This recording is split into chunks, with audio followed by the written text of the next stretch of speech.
Bismillahirrahmanirrahim. Assalamualaikum warahmatullahi wabarakatuh.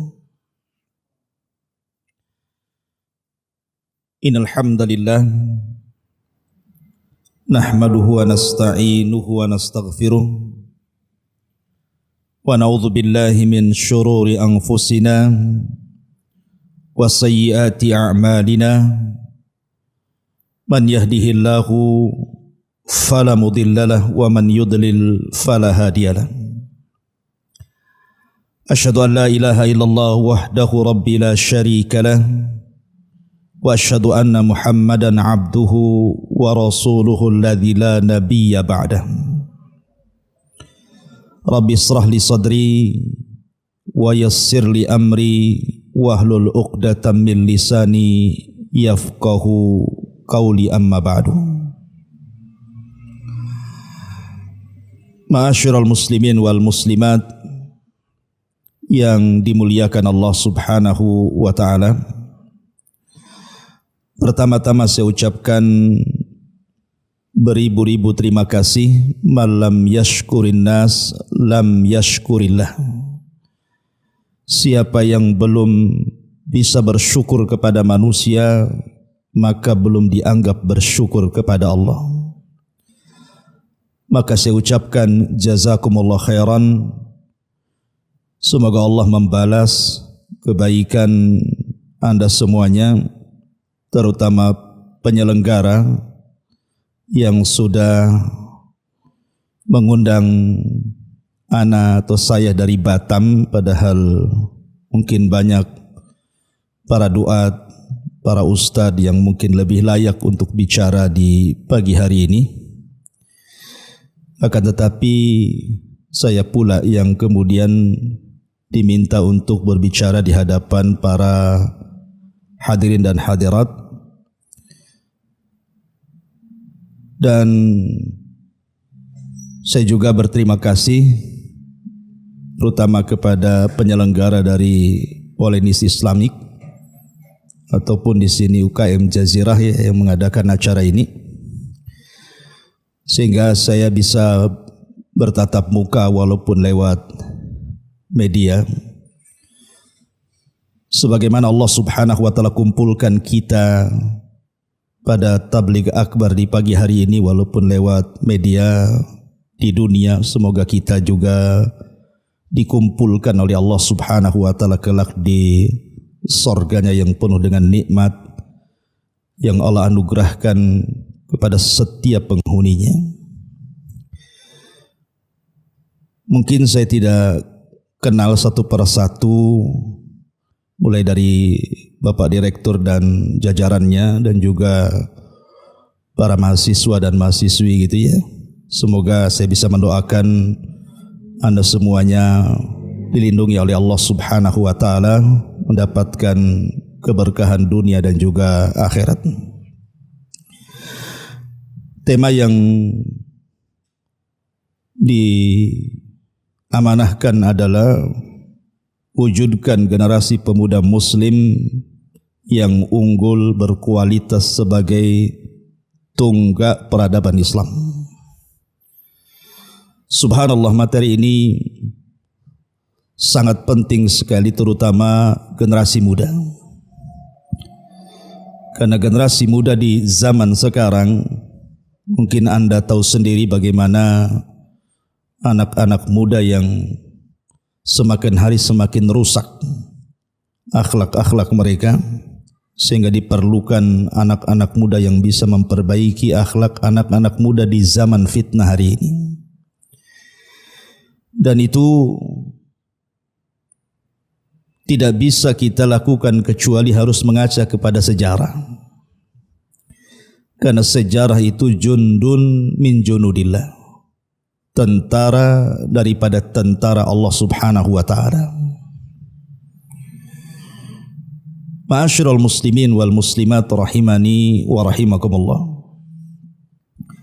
Sedikit saya urut sejarah dari para nabi, kemudian Rasul kita Muhammad sallallahu alaihi wasallam, dan juga beberapa petikan kisah-kisah para sahabat tentunya yang berkaitan dengan peran anak-anak muda sampai juga masuknya Islam ke negeri kita.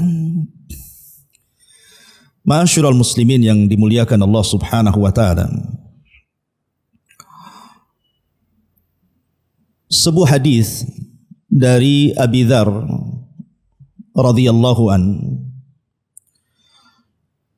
pernah bertanya kepada Nabi sallallahu alaihi wasallam tentang Nabi Allah Adam alaihi salam. Apakah Adam itu seorang nabi atau bukan? Salah satu pertanyaan Abi Dzar kepada Nabi sallallahu alaihi wasallam adalah bicara tentang kam adadul anbiya. Berapa sih jumlah para nabi itu? Maka Nabi sallallahu alaihi wasallam menjawab bahwa jumlah para nabi itu 120.000 nabi. Di antara mereka 315 rasul. Artinya bahwa Allah Subhanahu wa taala mengutus utusannya sebanyak itu tentu tidak lain dan bukan dalam rangka memperbaiki manusia. Walaupun yang kita kenal namanya di dalam Al-Quranul Karim hanya 25 nabi dan rasul.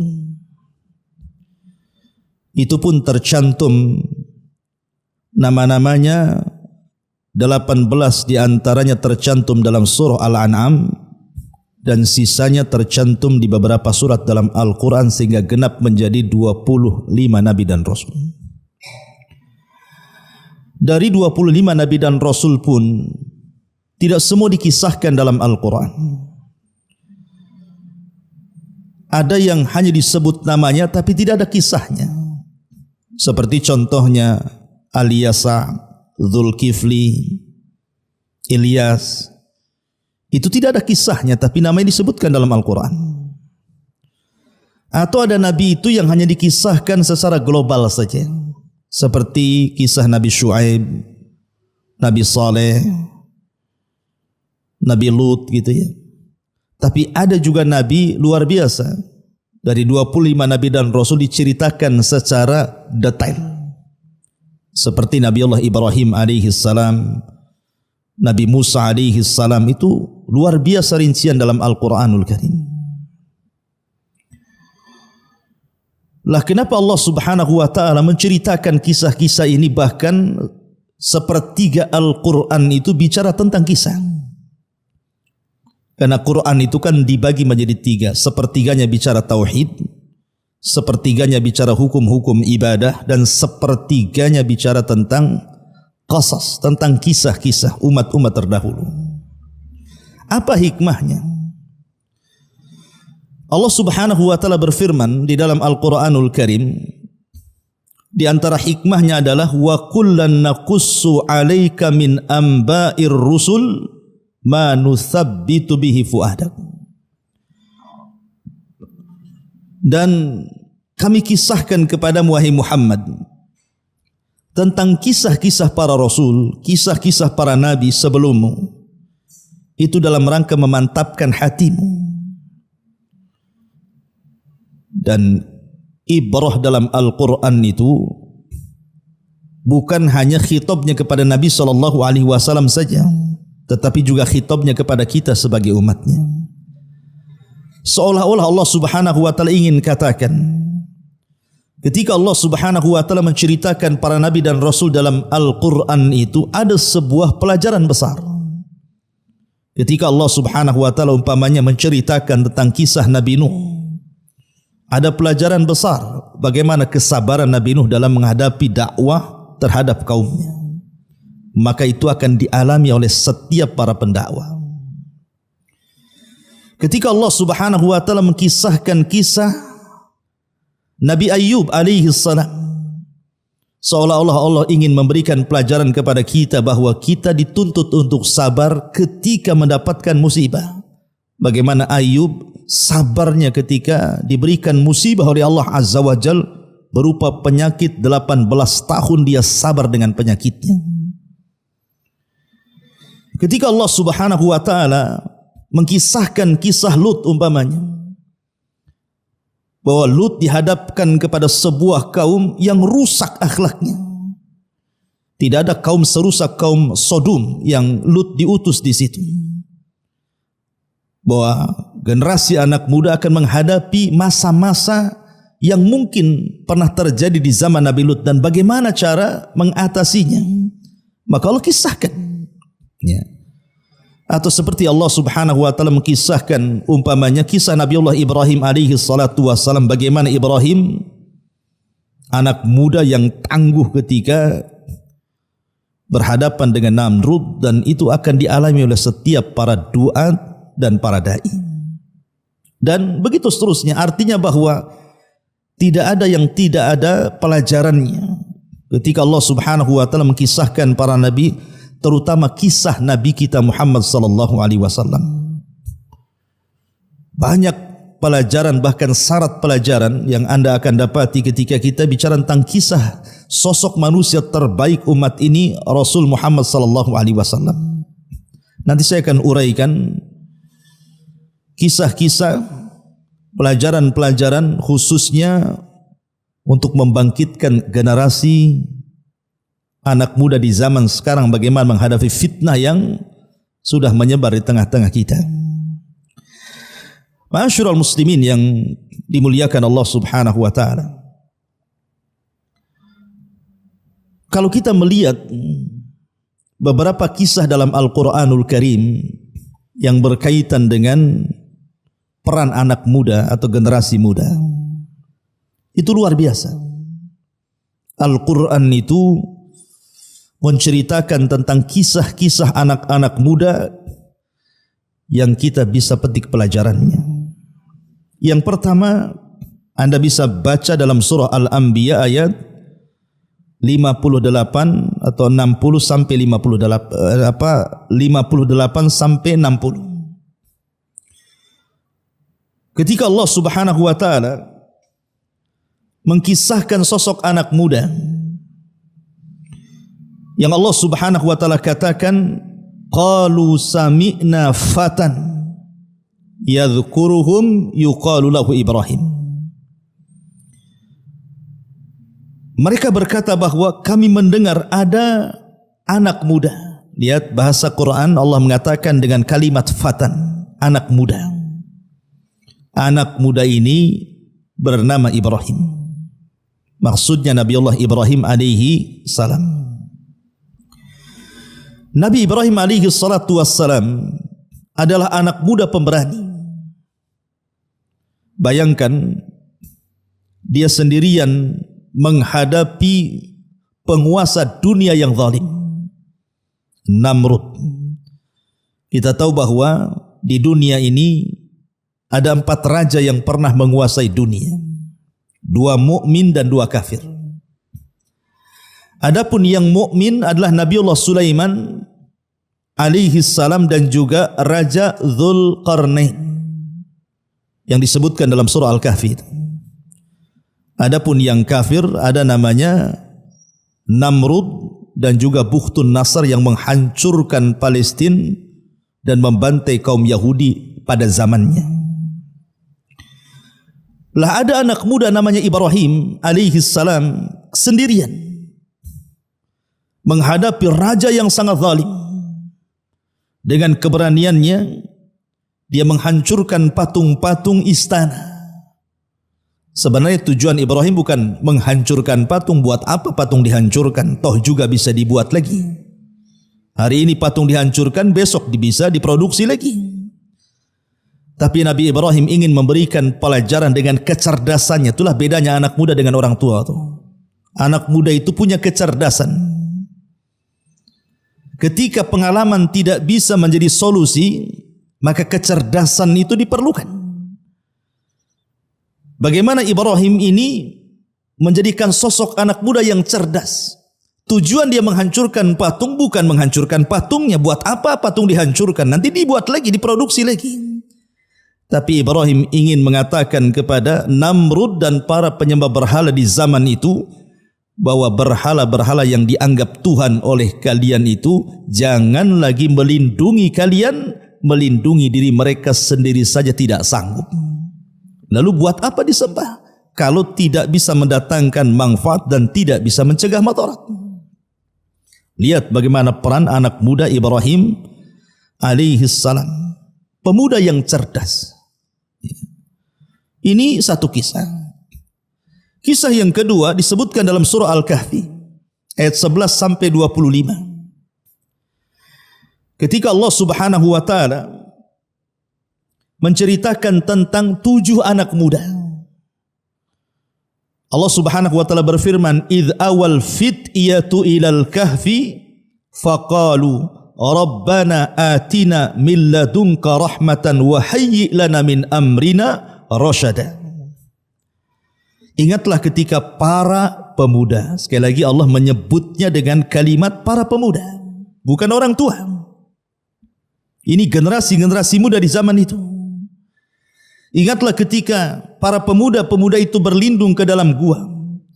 Lalu mereka berdoa, "Ya Allah, berikanlah rahmat kepada kami dari sisimu dan sempurnakan petunjuk yang lurus bagi kami dalam urusan kami."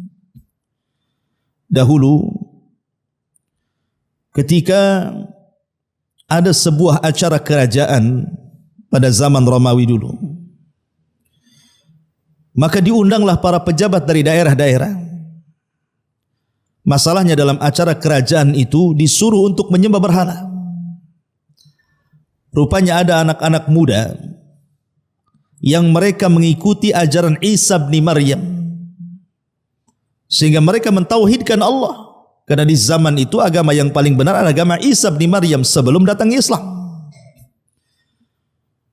Fitrah mereka menolak, tidak mau menyembah berhala. Akhirnya kemudian salah satu anak pejabat yang hadir tidak mau ikut dalam acara itu. Satu, kemudian datang lagi satu, kemudian datang lagi satu, sampai 7 anak muda. Awalnya tidak saling kenal. Kemudian tiba-tiba mereka berkumpul di satu tempat. Awalnya tidak saling bicara karena takut curiga mencurigai dengan yang lainnya.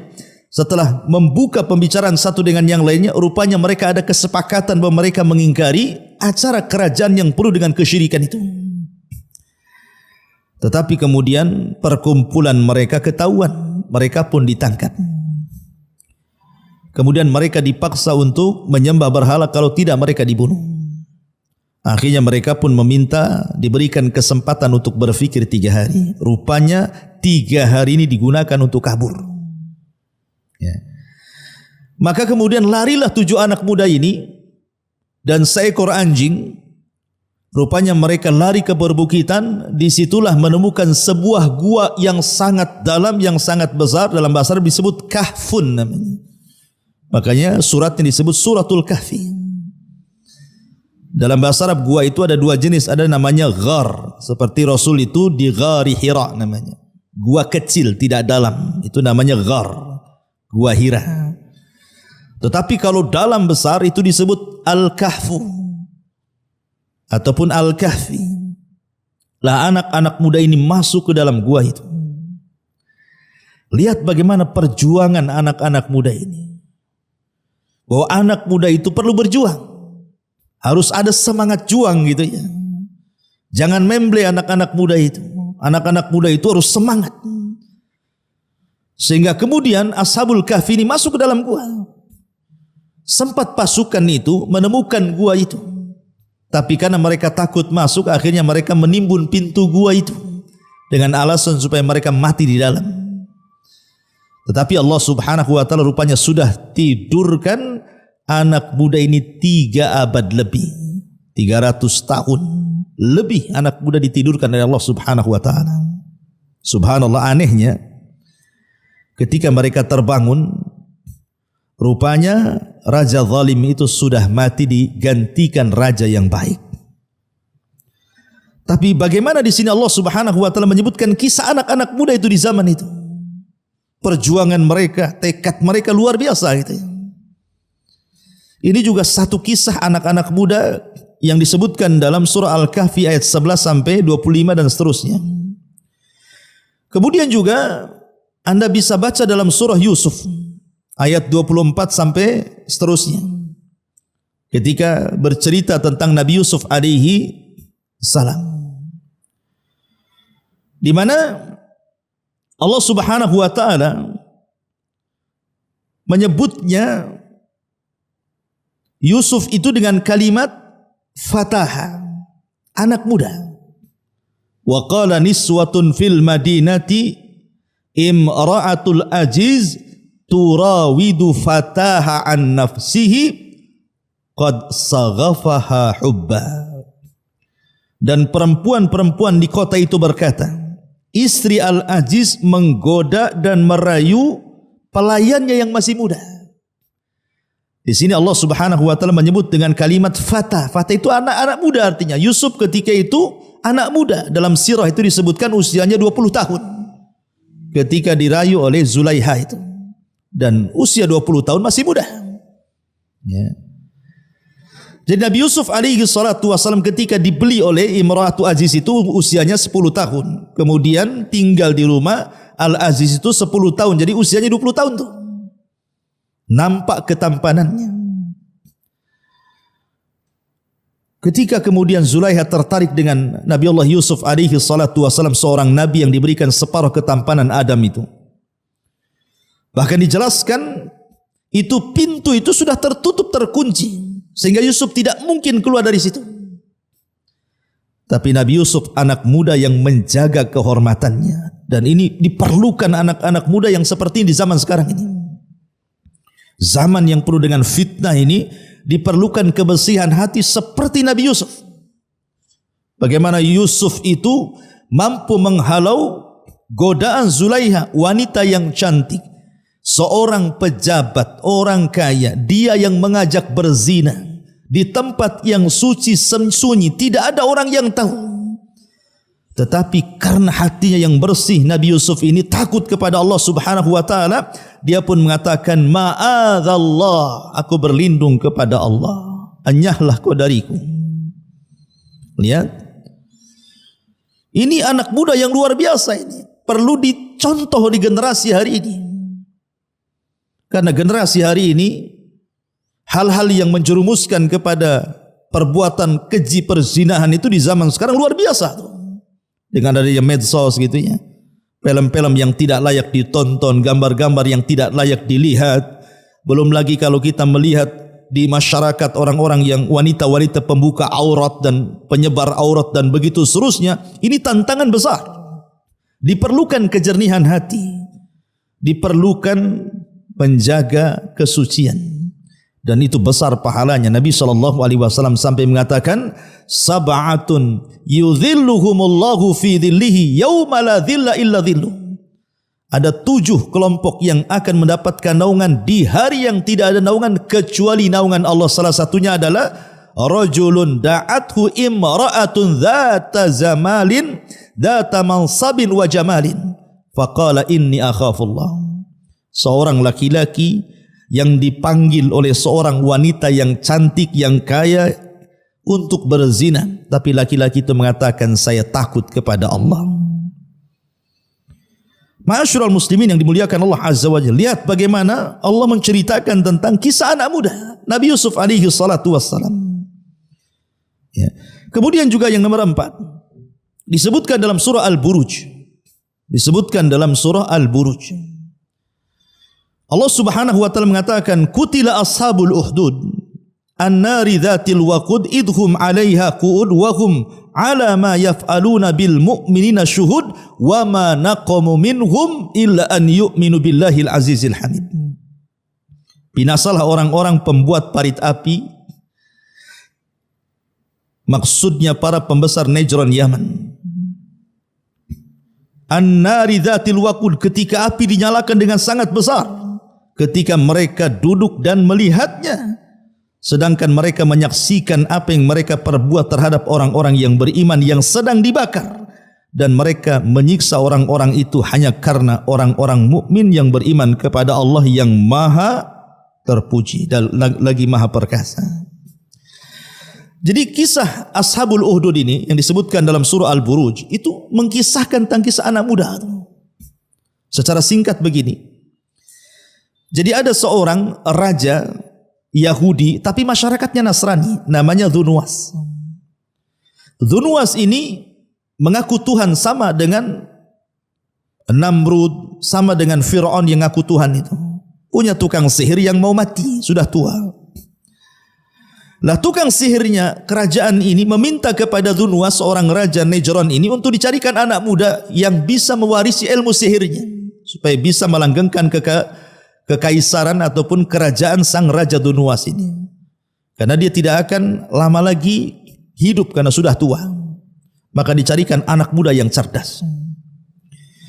Maka kemudian tukang sihir ini mewariskan ilmu sihirnya kepada anak muda yang cerdas ini. Masalahnya anak muda ini setiap jalan dari rumah ke tempat tukang sihir itu melewati sebuah kanisa, sebuah gereja. Karena di zaman itu kan agama yang paling benar agama Nasrani, karena belum ada Islam. Penasaranlah anak muda ini, kok ada tempat ibadah berbeda. Masuklah dia, berjumpalah dengan seorang rahib. Akhirnya lambat laun belajar. Jadi satu hari itu dia belajar di dua tempat. Satu belajar di gereja, belajar agama Nasrani. Satu di rumah tukang sihir, belajar sihir. Akhirnya kemudian ilmu sang rahib lebih kemudian dipilih dibandingkan ilmu tukang sihir ini. Sampai akhirnya kemudian ketika dia ingin membanding-banding, ini benar mana nih, ilmu tukang sihir kah ataukah ilmu sang rahib ini? Dia mendengar di sebuah tempat ada binatang yang suka mengganggu orang. Kemudian dia pun mendatangi tempat tersebut, diambilnya kerikil sebiji jari. Kemudian dia pun mengatakan, ya Rabb, kalau seandainya ilmu yang diajarkan kepadaku dari sang rahib jauh lebih benar dibandingkan ilmu tukang sihir ini, maka tolonglah, bunuhlah binatang yang mengganggu masyarakat itu. Tanpa dia berkomat kamit, tanpa dia membaca mantra. Ya, karena dia hanya tawakal dengan ilmu sang rahib. Dilemparnya batu itu, kena pula binatang yang buas itu, mati seketika tanpa menggunakan sihir. Langsung mati. Dari situ dia yakin bahwa agama sang rahib jauh lebih benar dibandingkan tukang sihir. Dari situ dia tinggalkan ilmu sihir. Dia fokus belajar agama kepada sang rahib. Kemudian setelah itu dia pun keluar dan menjadi seorang tabib. Bahkan sampai bisa menyembuhkan orang buta. Lah Dzunwas ini punya penasehat, buta orangnya. Mendengar ada anak muda bisa mengobati penyakit buta, dipanggil ke rumahnya. Tapi anak muda ini ingat, dia bukan hanya menjadi tabib. Tabib itu hanya sekedar wasilah dakwah. Jadi setiap dia mengobati orang, anak muda ini mengatakan, saya akan obati penyakitmu, tapi syaratnya kau akan beriman kepada Allah Azza wa Jalla. Inilah anak muda. Ya. Jadi kalau engkau mau kusembuhkan, aku akan berdoa akan kesembuhanmu. Syaratnya cuma satu, beriman kepada Allah. Harusnya seperti itu. Jadikan semua wasilah itu digunakan untuk dakwah. Harusnya anak muda itu kreatif gitu ya. Jadikan acara-acara apapun berisi dakwah di situ, karena bagaimanapun Rasul mengatakan Rasul amri al-Islam wa amuduhu shalah wa dirwatus sanamihil jihadu fi sabilillah. Bahwa pokok urusan hidup manusia itu Islam, maka jadikan Islam itu pokok urusan hidup kita. Kalau Anda hendak ngobrol, obrolkan masalah Islam. Kalau Anda hendak rapat, jangan lupa sisipkan Islam di situ. Kalau Anda hendak menulis, tulis masalah Islam. Bawa Islam itu kemana-mana. Bawa Islam ke rumah, bawa Islam ke pasar, bawa Islam ke kampus, bawa Islam kemana saja. Karena pokok urusan hidup itu Islam. Lihat anak muda ini menyebarkan Islam dengan cara apa? Dengan cara pengobatan. Sampailah dia mengobati penasihat sang raja ini. Mau pula penasihat sang raja ini beriman, dan akhirnya Allah sembuhkan penyakit butanya. Ketika Dzunwas heran, kok dia bisa sembuh dari butanya. Dia bertanya, siapa yang menyembuhkanmu? Dia mengatakan, Allah yang menyembuhkanku. Dia tidak mengatakan anak muda itu, karena sudah beriman. Tapi sang raja marah, karena dia kan mengaku Tuhan. Kok dia pula ada Tuhan yang bisa menyembuhkan penyakitnya? Ini kan sudah menyelisih ketuhanannya. Ditangkaplah penasehatnya, dipaksa siapa yang menyembuhkannya. Akhirnya karena disiksa tidak tahan, ditunjukilah anak muda, ditangkap pula anak muda itu. Subhanallah. Kemudian anak muda dipaksa dan siapa yang mengajarinya? Karena tidak tahan juga disiksa, terpaksa dikasih sang rahib, ditangkap pula sang rahib itu. 3 orang dijebloskan ke dalam penjara. Akhirnya sang rahib dengan penasihat raja ini digergaji kepalanya karena tidak mau murtad. Dan di halayak manusia. Tapi anak muda ini ingin diberikan hukuman yang lebih oleh sang raja. Tapi subhanallah, cara apapun yang dilakukan sang raja untuk membunuh anak muda ini tidak bisa. Dibawa ke atas bukit dengan pasukannya, tiba-tiba bukit bergetar, semua pasukannya jatuh mati, anak muda tidak mati. Dibawa ke laut dengan pasukannya, kemudian datang ombak menghempas perahunya, semua pasukannya tenggelam, anak muda ini selamat. Setiap upaya pembunuhan, anak muda ini selamat. Sampai sang raja sudah pusing bagaimana cara membunuhnya. Tapi anak muda tahu diri, kemanapun dia pergi pasti akan ditangkap. Sehingga dia ingin kematiannya itu bermanfaat. Maka dia mengatakan kepada sang raja, boleh kau bunuh aku, tapi syaratnya satu, kumpulkan manusia, gantung aku di hadapan manusia. Kau hanya bisa membunuhku dengan panah yang akan kuberikan, tapi syaratnya ketika kau panah diriku, kau harus mengucapkan Bismillahi Rabbil Ghulam, dengan menyebut Rabb, nama Rabbnya anak muda ini. Raja ini kadang sudah kalut, dia tidak peduli dengan ucapan itu. Akhirnya anak muda itu kemudian diikat di tiang gantungan. 2.000 masyarakat Najran yang Nasrani menyaksikan. Sang raja sudah membidik dengan panahnya. Dia pun tidak lupa mengucapkan di hadapan manusia persis seperti yang dikehendaki anak muda itu. Bismillahi Rabbil Ghulam, dengan menyebut nama Allah Rabbnya anak muda itu. Melesatlah panah kena ke pelipis matanya, meninggal anak muda ini. Ketika meninggal anak muda ini, serentak 20.000 masyarakat Najran mengatakan amanna bi Rabbil Ghulam, kami beriman dengan Rabbnya si fulan itu. Kenapa? Karena sang raja tidak sadar dengan mengucapkan kalimat itu menggugurkan ketuhanannya. Sumber iman. Harusnya anak muda itu lebih banyak manfaatnya, gitu maksudnya. Mati 1, tumbuh 20.000, makin stres raja. Akhirnya raja pun menutup benteng, membuat parit api, dimasukkan satu persatu yang 20.000 ke dalam api. Mereka tidak ada satu pun yang murtad. Lihat bagaimana anak muda ini menjadikan jalan hidayah. Harusnya Anda demikian. Ya, anak-anak muda ini harusnya sebagai pintu kebaikan, membuka pintu kebaikan kepada orang. Makanya Rasul mengatakan ketika ditanya siapa manusia yang paling manfaat itu wahai Rasul, kata Rasul anfa'uhum linnas, orang yang paling bisa memberikan manfaat kepada manusia. Ya. Ini dalam surah Al-Buruj. Kemudian dalam surah Al-Kahfi ayat 61 sampai 65 juga disebutkan kisah anak muda.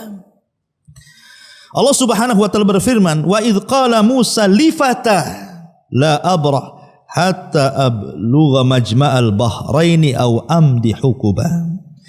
Dan ingatlah ketika Musa berkata kepada pembantunya anak muda. Fatah itu artinya anak muda. Ya. Aku tidak akan berhenti berjalan sebelum sampai ke pertemuan dua lautan. Atau aku akan berjalan terus bertahun-tahun antah barantah. Jadi begini ciri kisahnya. Suatu ketika Musa berceramah di depan Bani Israel. Tiba-tiba kemudian ada orang mengatakan, wahai Musa, adakah orang yang lebih alim dari kamu? Musa lupa mengucapkan insya Allah, langsung mengatakan tidak ada. Ucapan Musa ini tidak salah, karena memang di zaman itu tidak ada orang lebih alim dibandingkan Musa. Bagaimana tidak? Dia ulul azmi, dia kalimullah, dia rasul, dia nabi, orang mulia. Tapi bagaimanapun Musa manusia, harusnya dia mengatakan insya Allah tidak ada. Tapi dia lupakan kalimat insya Allah. Akhirnya Allah pun hukum Musa dan mengatakan ada. Di sana ada seorang nabi namanya Khidir. Kau harus belajar sama dia. Maka berangkatlah Musa bersama pembantunya yang masih muda. Al-Quran tidak menyebutnya nama, hanya mengatakan wa idz qala Musa li fata. Wa Musa berkata kepada pembantunya anak muda itu. Ahli tafsir mengatakan maksud fata di sini artinya Yusa ibn Nun. Itulah yang kesana kemari bersama Nabi Musa alaihi salam. Kisahnya memang tipis sekali disebutkan dalam Al-Quran, tidak terlalu banyak, bahkan tidak disebut namanya, hanya diiringkan dengan kisah Nabi Musa ketika bicara tentang Nabi Khidir. Yang ingin saya katakan, Anda tahu siapa Yusa ibn Nun? Memang kisahnya hanya diselipkan dalam kisah Nabi Musa ketika belajar kepada Khidir. Tetapi dia punya prestasi yang jauh lebih hebat dibandingkan Musa dan Harun. Yusha ibn Nun ini. Apa prestasinya coba? Ketika Nabi Musa alaihi salatu wassalam membawa Bani Israel diselamatkan dari perbudakan Fir'aun, diseberangkan di Laut Merah dan mereka melihat Fir'aun ditenggelamkan dengan kedua mata mereka. Kemudian ketika sampai di depan gerbang bumi Ariha, kota tertua di dunia sebelum masuk ke Palestina, ke Baitul Maqdis. Di situ sudah ada para penghuni dari kaum Kan'aniyun. Kaum keturunan Ad, orangnya besar-besar, menghuni Ariha, dan itu pintu masuk ke Baitul Maqdis. Artinya Musa tidak bisa membebaskan Baitul Maqdis kecuali harus memerangi orang-orang Kan'aniyun yang ada di negeri itu. Maka diutuslah mata-mata. Rupanya mata-mata ini melihat bagaimana badan posturnya orang-orang yang berada di Ariha itu besar-besar. Ketakutan mereka. Macam mana kita akan menghadapi kaum yang raksasa ini, katanya. Akhirnya Musa mengatakan, jangan ceritakan kepada pasukan, nanti mereka ketakutan. Tapi mereka berkhianat. Hanya 2 orang yang tidak menceritakan, salah satunya Yusha ibn Nun. Yang lainnya malah kemudian membuat ketakutan di tengah-tengah Bani Israel sehingga mereka tidak mau perang.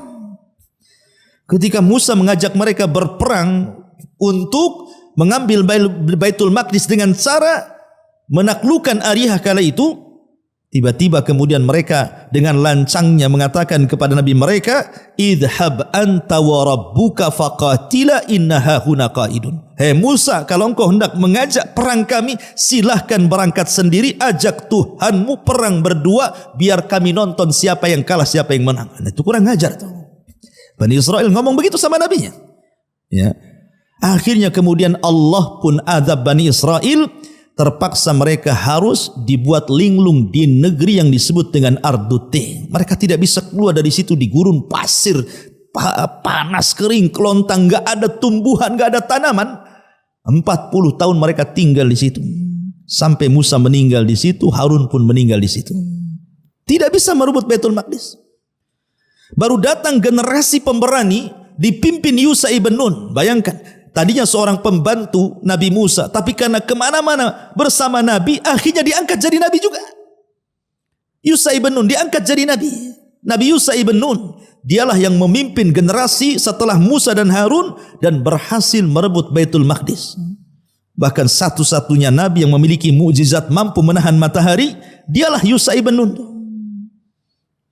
Ketika peperangan itu masuk ke hari Sabtu, hampir matahari tenggelam dan masuk ke hari Sabtu, sementara orang-orang Yahudi itu sangat memuliakan hari Sabtu, tidak boleh ada perang. Maka Yusha tidak mau menghentikan perang. Dia pun mengatakan kepada matahari, wahai matahari, kau diperintah Allah, aku juga diperintah Allah, maka jangan kau tenggelam dulu sampai perang ini dimenangkan. Matahari itu diam, tidak mentenggelam sampai betul-betul dimenangkan baru tenggelam. Nah, itulah mukjizatnya Yusha ibn Nun. Ya. Tapi lihat bagaimana Yusha ibn Nun ini anak muda yang kisahnya itu hanya ditempelkan di kisah Nabi Musa dengan Khidir, tapi prestasinya melebihi Nabi Musa. Bisa memerdekakan Baitul Maqdis. Dia tidak dikenal. Ya, begitulah anak muda. Anda tidak mesti harus dikenal, tetapi prestasi itulah yang menentukan kesuksesan Anda. Harusnya seperti itu. Gak apa-apa gak dikenal orang, tapi prestasinya dikenal. Itulah generasi anak muda namanya. Buat prestasi yang membanggakan kepada umat ini. Apa prestasi Anda itu? Ma'asyiral muslimin yang dimuliakan Allah Subhanahu wa taala. Ini 5 kisah yang disebutkan dalam Al-Qur'an, semua bicara tentang anak muda. Kemudian yang terakhir, kisah Nabi kita. Nabi Muhammad sallallahu alaihi wasallam uswatun hasanah. Karena Quran menyebut uswatun hasanah di 3 ayat, berbicara kepada 2 nabi, pertama Ibrahim, yang kedua Rasul kita Muhammad sallallahu alaihi wasallam. Lihat bagaimana perjalanan kehidupan Nabi sallallahu alaihi wasallam. Subhanallah. Kalau Anda meneliti kisah Nabi sallallahu alaihi wasallam, luar biasa. Seandainya saya menceritakan kisah Nabi Muhammad sallallahu alaihi wasallam dari awal sampai akhir dengan cara rinci, mungkin usia saya sudah meninggal, kisahnya belum selesai. Kalau betul-betul dikisahkan gitu ya, mulai daripada akhlaknya, kehidupannya, dan begitu seterusnya, luar biasa. Sebelum diangkat menjadi nabi saja, Nabi SAW itu anak muda yang dikenal akhlaknya luar biasa, sadiqul amin, orangnya sadik, jujur, dan juga amanah. Bayangkan, ketika usia 12 tahun, Nabi SAW itu diajak oleh pamannya Abu Talib untuk berdagang ke Syam. Tetapi masalahnya ketika sampai di perbatasan Syam, rupanya dicegat oleh seorang Buhaira, seorang rahib namanya Buhaira Rahib. Ini seorang pastor yang sangat ekstrim gitu ya. Kalau melihat sirahnya gitu, dia diusir oleh pastor-pastor yang lain karena terlalu ekstrim. Ya, karena terlalu memegang ajaran Nasraninya itu di zaman itu. Lah, pastor ini atau rahib ini, karena dia banyak membaca, sehingga dia akhirnya meramalkan sebuah ramalan tentang akan munculnya seorang nabi. Kemudian ketika pada waktu Rasul berjalan dengan Abu Talib, rupanya tanda-tanda itu ada. Makanya dia kemudian menunggu di perjalanan, setiap ada kafilah yang datang dari negeri Arab ke Syam, disegat. Kemudian dilihat ada enggak tanda-tanda kenabian. Sampailah ketika kafilah Abi Talib kemudian berpapasan dengan dia. Dilihat ada tanda-tanda yang aneh, dihentikan, kemudian diajak makan. Rupanya betul apa yang selama ini ditunggu-tunggu tentang kemunculan seorang nabi. Nabi itu sudah ada di hadapannya. Rasul ketika itu masih usia 12 tahun. Apalagi ketika melihat stempel kenabian yang ada di bahu Rasul, maka makin jelaslah bahwa dia seorang nabi. Dari situ kata Buhaira Rahib, sebaiknya jangan kau lanjutkan perjalanan wahai Abu Talib ke Syam, sebab kalau orang-orang Yahudi di Syam tahu dia bakal seorang nabi, akan dibunuh dia. Sebaiknya pulang lagi. Maka Nabi SAW tidak jadi ke Syam, kemudian pulang lagi. Tetapi Nabi SAW usia 12 tahun ya, usia 12 tahun itu kalau sekarang mungkin baru SD, SMP aja belum. 12 tahun itu belum lulus SD kan. Tapi Nabi SAW sudah pekerja keras. Ketika dia tidak bisa dilatih berniaga ke Syam, ingat orang Arab itu, orang Mekah khususnya di zaman itu, yang namanya dunia perdagangan itu sudah mengakar dan mengurat di darah-darah mereka. Memang mereka luar biasa, pakar-pakar dagang. Sampai Allah Subhanahu wa taala abadikan kebiasaan mereka dengan firman-Nya, li'ila fi Quraisyin ila fihim rihlatasy syita'i was-saif. Jadi kebiasaan orang-orang Mekah di zaman itu suka rihlah, melakukan perniagaan di musim dingin dan musim panas ke Syam dan juga ke Yaman. Ya. Sehingga dari kecil tuh mereka sudah ahli-ahli dagang. Itulah bagaimana kemudian Nabi SAW mengajarkan kepada kita, khususnya kita ya anak-anak muda, generasi muda itu dilatih kemandirian. Nabi loh sudah menjadi penggembala kambing cari uang. Di usia SD mungkin di zaman sekarang ya, itu sudah cari uang jadi penggembala kambing di Qararitul Qaum. Ya, artinya orang-orang kaya yang punya kambing, nanti saya rawat kambingnya, kamu kasih upah berapa? Ya. Itulah pekerjaan Nabi SAW. Dari sini ada ibrah kepada kita apa? Kemandirian, jangan nyusahkan orang tua. Ini subhanallah, terkadang anak-anak muda di zaman sekarang dari SD, orang tua yang kasih biaya, masuk SMP gitu lagi, SMA iya, sudah jadi masuk juga ke universitas, sudah keluar masih nyusahkan orang tua. Kan ada orang kayak gitu tuh, masih minta la haula wala quwata illa billah. Harusnya kan mandiri gitu ya. Sudah terlampau lama dari SD sampai berkuliah ini, orang tua udah capek. Ada sebagian mereka menjual sawah mereka, ngutang sana sini untuk supaya generasi muda ini berpendidikan. Bukannya makin mandiri gitu ya, terkadang masih ada orang yang menengadahkan tangan pula, meminta-minta sama orang tuanya. Harusnya mandiri, harus seperti itu. Rasul lihat, diajarkan kemandirian di sini. 12 tahun jadi pengembala dia.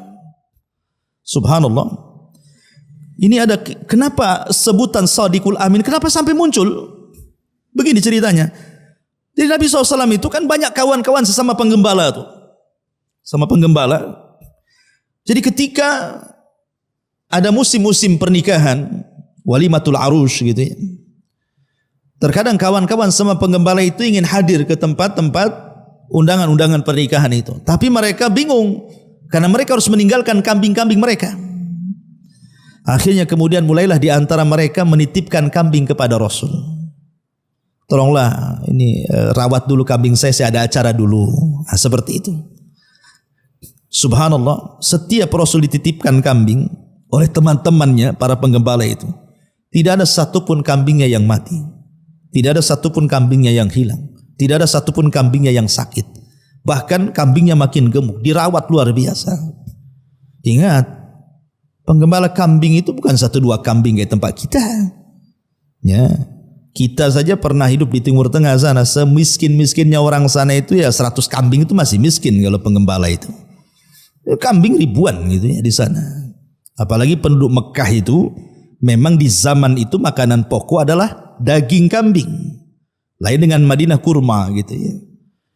Tetapi tentu kan beda. Makanya wajar orang Mekah itu makan kambing gak akan kolesterol, gak akan darah tinggi karena itu makanan pokok mereka. Kenapa tidak menimbulkan penyakit gitu ya orang makan daging orang-orang Mekah itu? Karena berkat doa Nabi Allah Ibrahim ketika mendoakan makanan dihidangkan istri kedua Ismail, karena istri pertama diceraikan karena tidak punya akhlak, kemudian menikah lagi dengan istri kedua dan akhlaknya baik.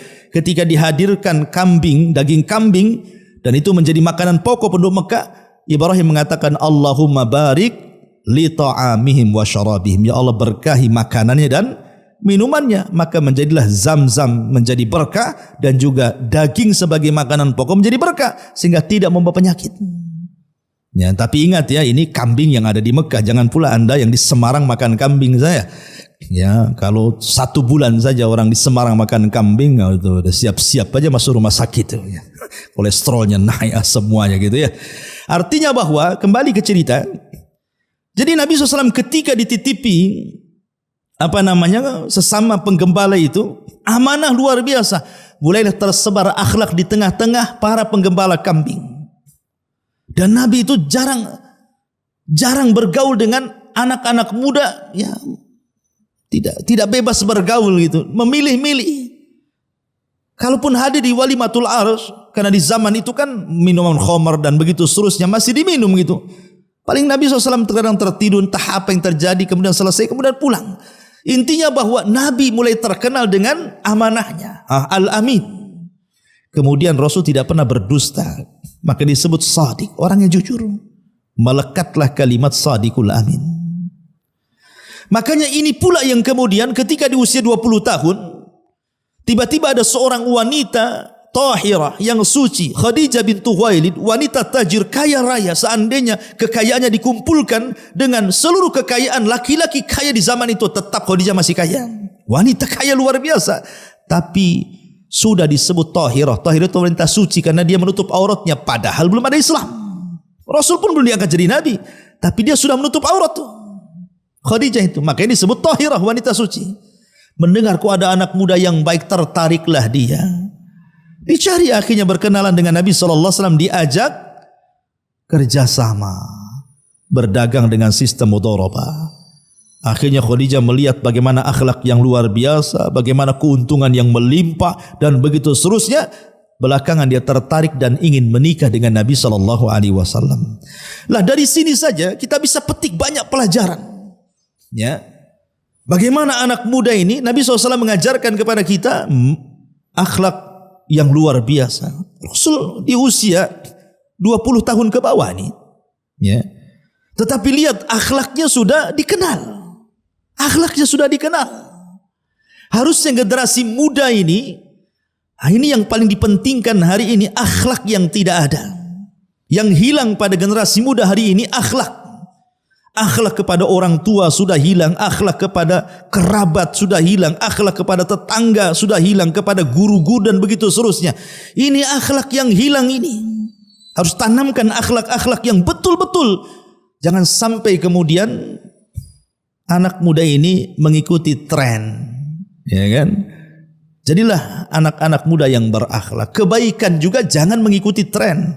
Kebaikan itu harus dasari ilmu. Sebab kalau kebaikan ngikuti tren, nanti hilang trennya, hilang pula kebaikannya. Trennya orang, baca Quran sekian, 1-3 hari berapa juz gitu. Tren aja. Nanti hilang trennya, hilang pula baca Qurannya gitu maksudnya. Artinya kebaikan itu dilakukan karena ilmu. Bukan karena ngikuti tren. Karena ilmu yang mendidik dia sehingga menjadikan seseorang itu berakhlak. Lah ini yang harus ditanamkan anak-anak muda di zaman sekarang. Akhlak. Ustaz, akhlak itu apa sebenarnya? Saya akan sebutkan perkataan Abdullah ibn Mubarak. Akhlak itu hanya 3 kata saja. Anda kalau mengikuti 3 kata Anda berakhlak. Akhlak itu kaful adha wa badlun nadha wa talaqatul wajhi. Kata Abdullah ibn Mubarak, 3 kata saja. Kaful adha. Jangan menyakiti orang. Baik dengan lisan ataupun dengan perbuatan ataupun dengan hati. Makanya Rasul mengatakan al-muslimuna man salimal muslimuna min lisanihi wa yadi. Seorang muslim dikatakan muslim itu ketika muslim lain selamat dari lisan kita dan tangan kita. Jangan sakiti orang. Ya. Dengan lisan kita, karena anak muda di zaman sekarang ini kan subhanallah, kadang mengucapkan kalimat tidak dipikir dulu. Ya, enggak berakhlak lagi sudah. Wah, kalau sudah marah itu kalimat-kalimat binatang semua keluar. Cacian, makian, laknatan itu sudah biasa anak-anak muda zaman sekarang ini. Kesenggol sedikit sakit hati langsung memaki orang gitu. La haula wala quwata illa billah. Maka cerminan akhlak itu bisa menjaga lisan, tidak mengeluarkan kata-kata kecuali yang baik, kalau tidak bisa diam. Atau perbuatan, atau mungkin hati mudah suudon sama orang gitu ya. Kemudian yang kedua badlun nadha, kata Abdullah bin Mubarak. Badlun nadha itu artinya mudah menolong. Anak muda sekarang mudah menolong. Harusnya mudah menolong. Apalah yang bisa saya bantu? Anda bisa ilmu, sebarkan ilmu. Anda bisa punya tenaga dengan tenaganya, dengan jabatannya, dengan apanya. Apa yang bisa Anda lakukan untuk Islam, lakukan. Kemudian talaqatul wajhi. Jangan lupa punya wajah yang tidak menyeramkan orang. Mudah senyum. Ya. Mudah senyum. Lihat bagaimana Nabi Allah Sulaiman ketika melihat senyum semut yang bicara kepada sesama semutnya. Ketika Sulaiman hendak berjalan dengan pasukannya, kata Raja Semut, masuklah kalian kepada lubang-lubang kalian. La yakhtimannakum Sulaiman wa junuduhu wa hum la yash'urun. Jangan sampai Sulaiman dan pasukannya menginjak kalian sementara mereka tidak tahu. Sulaiman paham bahasa binatang. Apa? Ketika mendengar Raja Semut ngomong begitu, fatabassama dhahika min qauliha. Sulaiman pun senyum dan tertawa kepada semut. Kalau semut saja disenyumi sama Sulaiman, ya harusnya sama orang lebih senyum lah kan begitu. Ya, tapi jangan pula kita ada semut senyum pula ke semut Anda gitu ya. Artinya bahwa di sini bagaimana Sulaiman mengajarkan akhlak senyum. Ya, senyum itu penting. Orang kalau biasa senyum pasti manis senyumnya. Orang kalau jarang senyum, sekali senyum itu pahit rasanya. Ini apa kok senyum? Ini ada masalah ini kan gitu. Ya. Ma'asyiral muslimin yang dimuliakan Allah Subhanahu wa taala. Intinya bahwa Nabi mengajarkan akhlak itu anak muda luar biasa. Makanya Rasul mengatakan bu'ithtu liutammima makarimal akhlak. Makanya ketika dia diangkat jadi nabi dan rasul, tidak ada yang mencela akhlak Nabi. Tidak ada. Ketika Rasul diangkat jadi nabi dan rasul, tidak ada yang mencela akhlak Nabi. Ya. Enggak ada yang mencela akhlak Nabi. Mereka tidak menerima dakwah Nabi itu bukan dari segi akhlaknya, tapi dari segi konten dakwahnya. Mereka tidak mau dinasehati. Tidak, ketika Nabi SAW mengajarkan tauhid untuk meninggalkan berhala, mereka enggak mau itu saja. Mereka berpegang kepada ajaran anak nenek moyang mereka. Dan subhanallah, di zaman periode Mekah itu yang banyak masuk Islam anak muda. Orang tua itu susah masuk Islam. Abu Jahal, CS itu susah masuk Islam. Mereka lebih berpegang kepada nenek moyang mereka. Anak-anak muda itu yang masuk Islam. Abu Bakar, Umar, Utsman, al-asyaratul mubasysyiruna bil jannah. Kalau Anda tahu 10 sahabat yang dijadikan masuk surga itu semua anak muda. Yang usianya 30 tahun ke atas cuma 3 orang. Abu Bakar, Utsman, Abdurrahman, Ibn Auf. Coba. Yang usianya 30 tahun ke bawah itu 5 orang. Bahkan yang usianya 20 tahun ke bawah Itu 2 orang. Artinya itu anak-anak muda. Dan semua menjadi pemimpin Islam. 10 sahabat injikan masuk surga itu semua menjadi pemimpin Islam. Bukan pemimpin Arab, pemimpin Islam. Semua menorehkan sejarah. Dan semua mengajarkan pendidikan kepada generasi muda. Lihat Abu Bakar, Umar, Utsman, Ali, Tolha, Zubair. Subhanallah. Kalau Anda membaca biografi mereka, luar biasa. Pelajaran besar bagi generasi muda itu. Ma'asyiral muslimin, coba. Nabi SAW berdakwah itu tidak lama. Berbeda dengan nabi-nabi sebelumnya. Nuh berdakwah kepada kaumnya berapa tahun? Alfasanatin illa khamsina ama. 1000 dikurangi 50 tahun. Berarti 950 tahun Nuh itu berdakwah. Setiap 20 tahun sekali baru dapat 1 pengikut. Sehingga pengikutnya tidak banyak Nuh itu. Yang di perahunya itu. Walaupun menjadi cikal bakal manusia sampai hari ini. Makanya Nuh disebut Abul Bashari Tsani, bapak manusia kedua. Karena semua manusia nasabnya kepada 3 putra Nuh. Tapi lihat dakwahnya Nabi Nuh. 950 tahun dengan berbagai macam metode. Dari yang lembut sampai yang keras. Dari mulai malam sampai siang. Da'autu laila wa nahara, aku berdakwah siang malam kata Nuh. Tapi tidak diterima dakwahnya.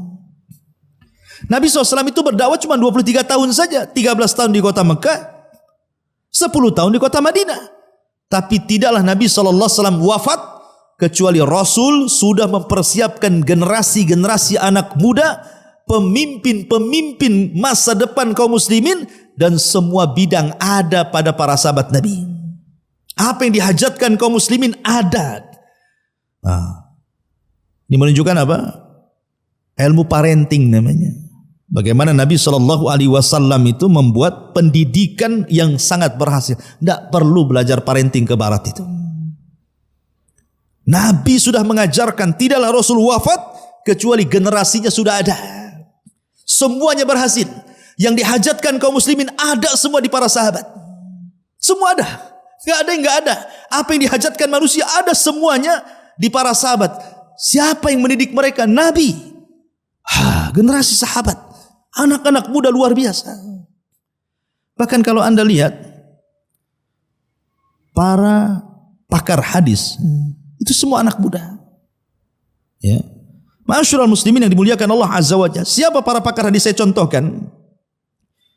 Pakar hadis itu maksudnya yang banyak meriwayatkan hadis kepada kita. Abu Hurairah, Abdullah ibn Umar, Anas ibn Malik, Aisyah, Abdullah ibn Abbas, Jabir bin Abdullah, Abu Sa'id Al-Khudri. Ini 7 orang yang dikenal al-mukthiruna fil hadis. Yang banyak meriwayatkan hadis Nabi sampai kepada kita ini. Yang dikeluarkan oleh para pengeluar hadis Muslim, Bukhari, Abi Dawud dan begitu seterusnya. Itu kebanyakan dari 7 sahabat ini. Mereka lah orang-orang yang banyak meriwayatkan hadis di atas 1000 hadis. Maksudnya gitu. Jadi sahabat-sahabat yang meriwayatkan hadis sampai kepada kita di atas 1000 hadis. Dan yang terbanyak adalah Abu Hurairah 5000 hadis lebih gitu ya. Tapi kita lihat Abu Hurairah radhiyallahu an, anak muda. Ya. Abdullah bin Umar anak muda. Bahkan Abdullah bin Abbas itu berjumpa dengan Rasul cuma 3 tahun saja. Kemudian Rasul meninggal dunia.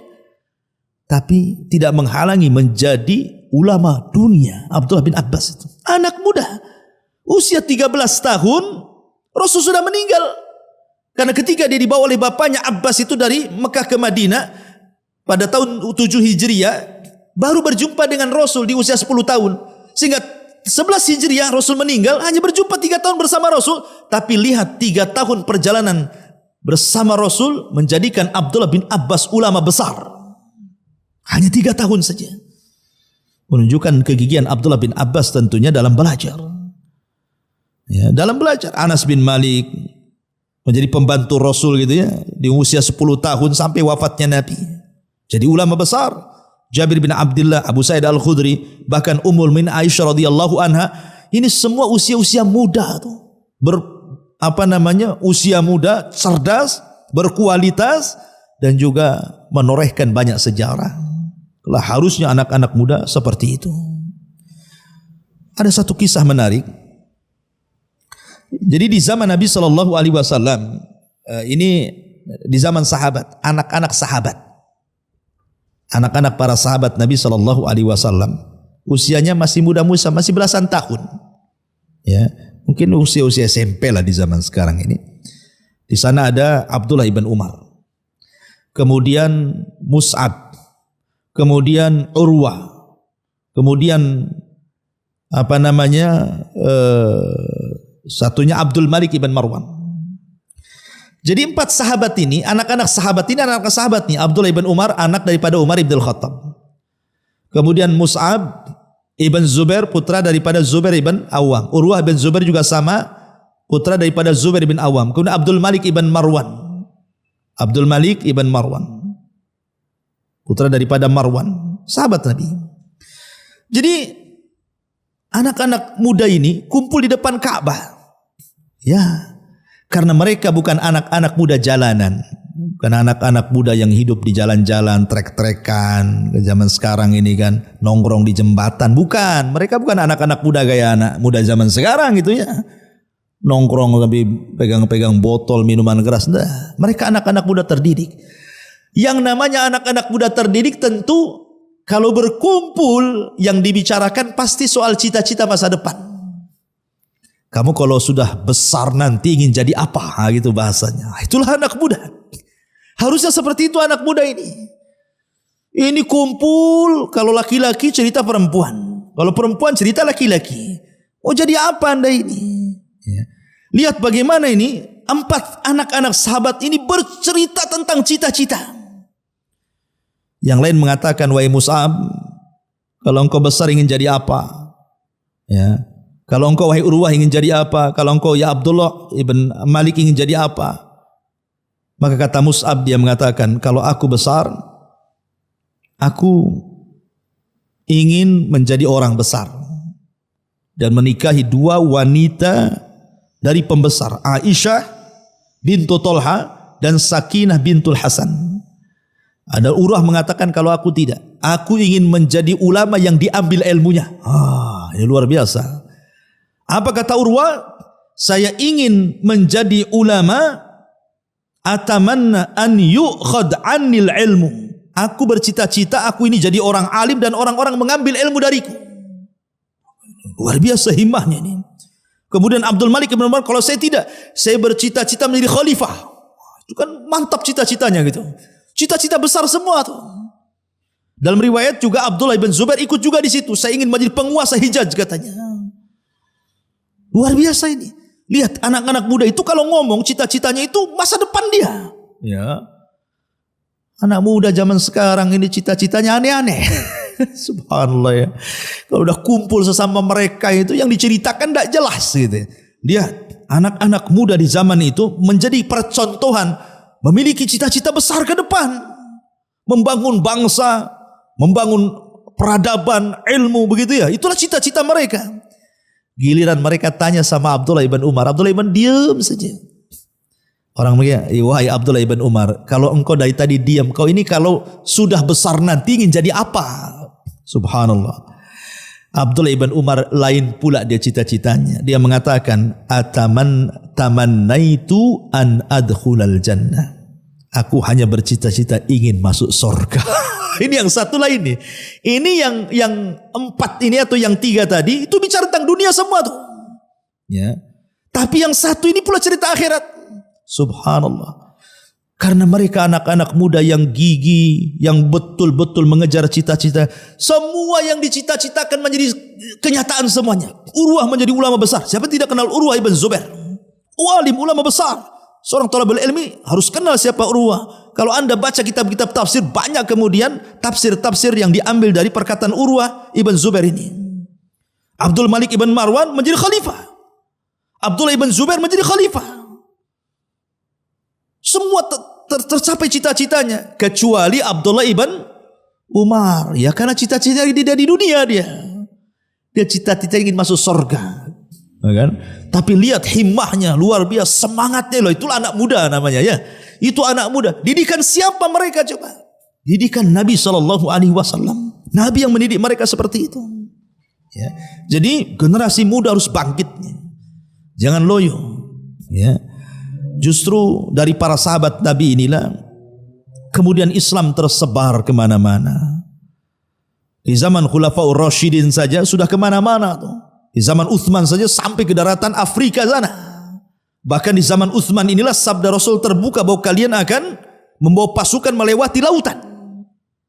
Di zaman Utsman terjadi melewati lautan sampai daratan Afrika itu kemudian dikuasai kaum muslimin. Dan di zaman Khulafaur Rasyidin sudah hampir sebagian besar dunia sudah tersebar Islam kemana-mana. Ya, sampai kemudian dengan berkembangnya Islam dari satu daerah ke daerah berikutnya sampai pula ke negeri kita.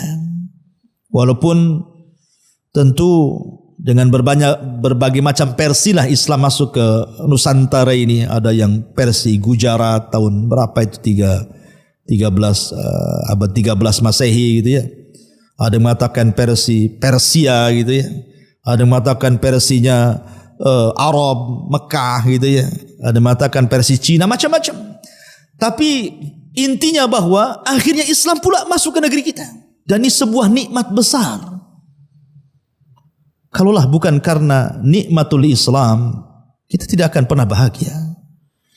Karena Islam ini agama kebahagiaan yang mendidik generasi-generasi muda menjadi generasi-generasi terbaik umat ini. Apalagi saya nasihatkan ya bahwa sekarang di bulan Sya'ban, ke depan kita akan menghadapi Ramadan gitu ya. Maka generasi-generasi muda itu harusnya lebih bisa menampakkan kebaikan. Ma'asyiral muslimin yang dimuliakan Allah Subhanahu wa taala, maka persiapkan dari sekarang tantangan masa depan Anda wahai anak muda itu jauh lebih berat dibandingkan tantangan orang tua kita yang sudah mendahului kita. Fitnah yang Anda hadapi hari ini tentu tidak akan sama dengan fitnah yang Anda hadapi di masa depan. Karena Anas bin Malik radhiyallahu anhu pernah mengatakan, dia mendengar sabda Nabi SAW bahwa sayati alaikum zaman walladhi ba'dahu syarru minhu. Akan datang sebuah zaman di mana setelahnya akan lebih buruk daripada sebelumnya. Setelahnya lebih buruk daripada sebelumnya.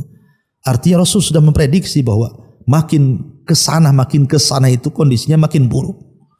Sehingga diperlukan anak-anak muda yang tangguh, anak-anak muda yang cerdas, anak-anak muda yang punya cita-cita besar gitu ya. Baik membangun bangsa, negara, peradaban, Islam, dan begitu seterusnya. Mungkin inilah diantara materi yang bisa saya sampaikan ya, karena saya dengar tadi ada tanya jawab gitu ya. Silahkan kita buka tanya jawab dan mudah-mudahan materi yang singkat ini bisa dipahami dan bisa diambil manfaatnya. Dan ini yang keterbatasan saya mungkin tidak bisa kesana kemari dalam menyampaikan ya, karena keterbatasan pengetahuan ilmu saya sendiri. Tapi kita kembangkan saja di tanya jawab.